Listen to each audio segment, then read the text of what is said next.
Mr. President, Excellencies, distinguished delegates, ladies and gentlemen, on behalf of the government of the Federal Republic of Nigeria, I extend heartfelt congratulations to His Excellency Ambassador Jörg Lauber on his election as President of the 19th cycle of the Human Rights Council. I also extend congratulations to other members of the Bureau on their elections as they heed this noble call to duty. As you embark on the task of leading this august body, let me assure you of Nigeria's steadfast support and cooperation. Your Excellencies, respect for human rights is a critical indicator of the health of the global community.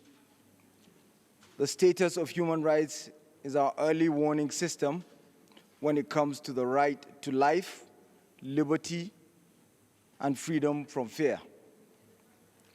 We must be frank with one another. The situation today is very, very difficult.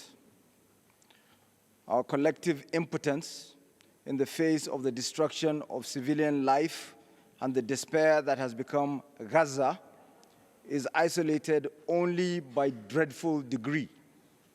Wars in Ukraine, in Myanmar, in Sudan, and Democratic Republic of Congo have been marked by allegations of terrible atrocities. We struggle even to manage an effective humanitarian response. Nigeria urges greater international cooperation to help end existing conflicts and prevent similar devastation elsewhere. In the Middle East, we continue to believe a two-state framework remains the only viable route to a sustainable peace for Israelis and Palestinians. We fully support the key stakeholders now working to end the violence and create some accountability for the abuses we have witnessed. We know that upholding human rights is a critical part of efforts to deliver sustainable development, and by extension, international peace and security. And as we also know, this engagement must be anchored on the principles of respect for the sovereign equality of states, transparency, non-discrimination, and non-politicization of human rights issues. Nigeria has demonstrated its commitment to upholding human rights and advancing social development through initiatives such as the National Social Investment Program. Millions of vulnerable citizens have benefited from poverty alleviation, improved healthcare, and enhanced educational opportunities. In addition, we continue to empower our women and youth through economic inclusion programs that foster equity and sustainable development. Mr. President, security is the foundation stone of progress. Just as we look to deal with the underlying causes of poverty, inequality, and division, so also must we develop the means effectively and within the rule of law to allow our people to live in peace.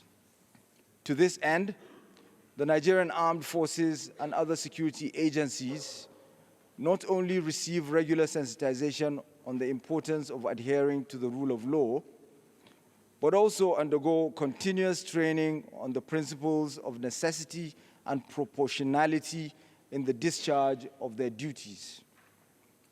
We can confront our own challenges more easily when there is a level international playing field.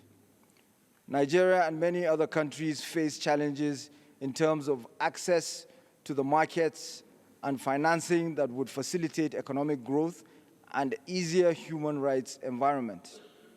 In an age of unprecedented irregular migration, this is surely in all our common interests.